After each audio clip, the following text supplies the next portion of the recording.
കൊല്ലം ചാത്തനാകുളം ഏലായിലെ കൃഷിനാശത്തെക്കുറിച്ചുള്ള വാർത്തകൾ കഴിഞ്ഞ ദിവസം ജനം TV നൽകിയിരുന്നു. സർക്കാരിൻ്റെ വികലമായ വികസന നയങ്ങളും ഈ പാടശേഖരത്തിൻ്റെ നാശത്തിന് കാരണമാകുന്നുണ്ട്. കൊല്ലത്ത് നിന്ന് പ്രജിത്ത് മോഹൻ തയ്യാറാക്കിയ റിപ്പോർട്ട് കാണാം. കൊല്ലത്തെ പ്രധാന പാടശേഖരങ്ങളിലൊന്നായ ചാത്തനാകുളം ഏലായിലെ കൃഷിനാശത്തിനുള്ള കാരണം കൊടും ചൂടിനൊപ്പം അഷ്ടമുടിക്കായലിൽ നിന്നുള്ള ഉപ്പുവെള്ളം ഒഴുകിയെത്തുന്നത് കൂടിയാണ്. കായലിനെയും പാടത്തിന് നടുവിലൂടെ ഒഴുകുന്ന തോടിനെയും വേർതിരിക്കുന്ന കണ്ടച്ചിറയിലെ ചീപ്പിന്റെ പണി പൂർത്തിയാകാത്തതാണ് ഇതിന് വഴിവെക്കുന്നത്.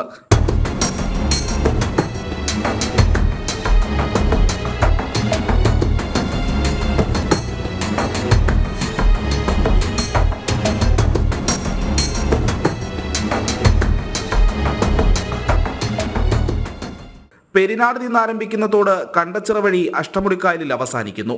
കായലിൽ നിന്ന് ഉപ്പുവെള്ളം തോട്ടിലൂടെ ഒഴുകി ഏലായിലെത്തുന്നത് തടയാനും മഴക്കാലത്ത് അധിക ജലം കായലിലേക്ക് ഒഴുക്കിവിടാനുമാണ് ചീപ്പ് എന്ന് വിളിക്കപ്പെടുന്ന ഷട്ടർ സംവിധാനം ഉപയോഗിച്ചിരുന്നത്. കണ്ടച്ചിറയിലെ പഴയ പാലത്തിന്റെ അടിവശത്തായിരുന്നു നേരത്തെ തടി കൊണ്ട് നിർമ്മിച്ച ചീപ്പ് ഉണ്ടായിരുന്നത്. ഇവിടുത്തെ ഷട്ടർ തുറക്കാൻ പനയം പഞ്ചായത്ത് താൽക്കാലിക ജീവനക്കാരനെയും നിയോഗിച്ചിരുന്നു. 2015 കണ്ടച്ചിറയിലെ ചീപ്പ് പാലം പൊളിച്ചു പണിഞ്ഞതാണ് പ്രശ്നങ്ങൾക്ക് തുടക്കമായത്.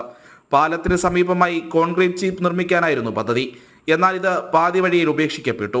തോട്ടിലെ തടസ്സങ്ങൾ നീക്കിയതോടെ ഷട്ടറുകളില്ലാത്ത പുതിയ ചീപ്പിൽ നിന്നും ഉപ്പുവെള്ളം ഏലായിലേക്ക് ഒഴുകിയെത്താൻ തുടങ്ങി. 4-5 കിലോമീറ്ററിന് അപ്പുറത്തുള്ള ഒരു ഇതാണ് ഈ തോടാണ്. കുണ്ട്രയിൽ നിന്ന് കണ്ടച്ചിറ ചീപ്പിനെടുത്ത് വരുന്ന ഒരു തോടാണ്. ഈ തോടൊക്കെ കാലകാലങ്ങളിലൊക്കെ ഇങ്ങനെ മെയിൻ്റെനൻസ് ഒക്കെ ചെയ്യാറുണ്ട്. പക്ഷേ അത് അന്നേരത്തെ ഫണ്ട് എടുത്ത് ചെയ്യുക, പിന്നെ കുറേ കാലം കഴിയുമ്പോൾ അങ്ങ് നശിച്ചു. നല്ല രീതിയിൽ അതിനൊരു വികസനം കൊണ്ടുവന്ന് ഈ തോട് സംരക്ഷണം ആദ്യം ചെയ്യണം.